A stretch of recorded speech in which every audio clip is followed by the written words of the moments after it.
Boycott India, আমরা ইন্ডিয়াকে boycott করছি। আমাদের মুস্তাফিজ ভাইকে না নেওয়ার কারণে আমরা ইন্ডিয়াকে বয়কট করছি। আমরা আইপিএল আর দেখবই না। আমরা বাংলাদেশের জনগণ সবাই পণ করছি, আমরা ইন্ডিয়ার কোনো খেলাধুলাই দেখবো না, আর ইন্ডিয়া সাপোর্ট করবো না কখনো।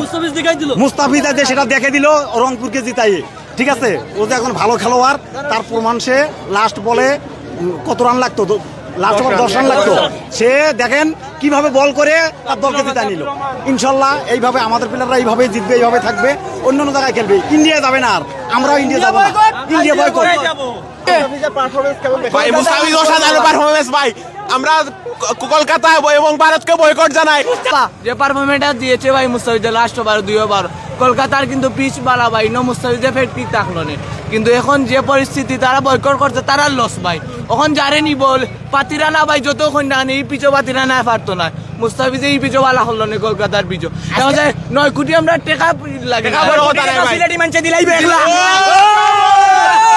সিলেটি মানছে দিলাইবো